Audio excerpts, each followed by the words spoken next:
We are here with Ohio Dominican head football coach Bill Conley as the Panthers get set for the 2014 season. Ohio Dominican, the 2013 GLIAC champions, and Coach Conley now heading into the 2014 season.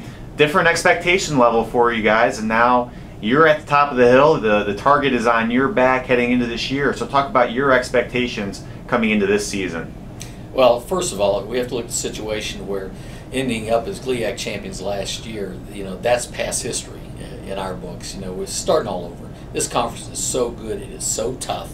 It's such a physical conference. It's a fast conference. And we know one thing for sure, we can't rest on our laurels. We got to come out as if we didn't win a game last year and play with that type of an attitude for us to have a chance, because our schedule, is tougher than it was a year ago. They're certainly in a unique situation where you win so many games, have the type of season that you have, but you bring so many players back from that team. To be able to accomplish what you did with a group largely made up of freshmen, sophomores, juniors, to have that kind of experience back, what does that mean for your team this season? Well, I think the main thing it does, Scott, it allows our young guys coming into the program. It helps them out because you got experienced players in front of you. You practice against those guys, and they will learn at a faster rate. So hopefully, the one thing it will hopefully do is give us more depth, because we have the experience level now with some new guys coming in, and with that experience, it should allow us at least to have an opportunity to have better depth than we did a year ago. Mm-hmm. And with all that experience back, and now with the coaching staff being in place going into the fifth year, let's talk about what you're looking for to get out of this training camp and preseason period as you get set for your first game. Well, I think the first thing we have to do is make sure we're in great physical shape. One thing we try to do is practice fast and play that way. So we have to be in great condition to be able to go 4 quarters against some of the really tough Division II teams in America.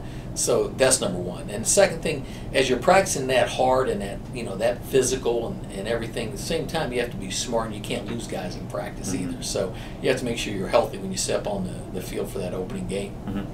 You look at, we'll start with the offense here. You look at that unit. I think one of the hallmarks of that was how balanced you were. You guys were able to find a lot of success in the running game and through the passing game. Talk about how you are looking to build off of what was one of the best all-around units in the country last year on the offensive side. Yeah, and what's amazing about those statistics was that we didn't really realize until the season was over. You don't really think about that. The last few years we've been kind of more of a running team. Last year was a more balanced attack, and you really like to be balanced, but it wasn't really planned that way. It just kind of ended up that way. So you take advantage of your strengths. Of course, our biggest loss in the offensive side is we lost Mark Nichols, who's a great running back and return man for us. So we have to replace him. We got to get some guys healthy that we're dinged up toward the end of the year. And if we do that, then hopefully we can be as productive in relation to the balance of run versus pass. Defensive side of the ball really carried the team as well throughout the course of the season. The tackles for loss, the sacks, those were really big key elements of the defense. And again, with a lot of guys back on that side of the ball as well, how do they take the next step forward in continuing to lead this football program? Well, first of all, I think the offseason is huge, especially for linemen, especially defensive linemen. They've worked hard off season, running and lifting and getting a little faster and quicker, change of direction wise, and all those things. Again, the biggest loss on the defensive unit, though, was Justin Bell, who was another great return guy for us, was tremendous safety and All-American. So we got to replace him, and that's not easy to do.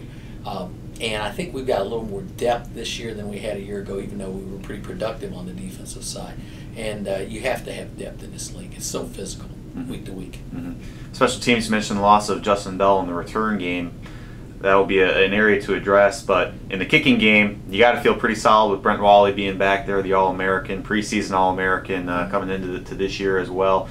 So talk about the special teams unit. I know it's a source of great pride for you and their performance. Well, you know what, having Brent Wally back, who is one of the nation's leading kickers, is really a huge confidence builder for the team. And Mike Snyder did a very good job as a punter. And then we got Justin Bonchak, who's kind of the unheralded hero because he can do both. So those 3 guys are really solid. The key is going to be, we have to replace our long snapper, and Tyler Hayes, who was a 4-year starter for us. So, we've got some guys we think they'll be able to step in there, but that'll be the big competition in relation to the actual specialist group. In terms of the special teams units, that's one of the things which we'll have to look at and find out which guys in August camp show they have ability to help the team out in all the different special teams units. All right, Coach Conley, thank you very much for your time today, and good luck this season. Thank you. Go Panthers.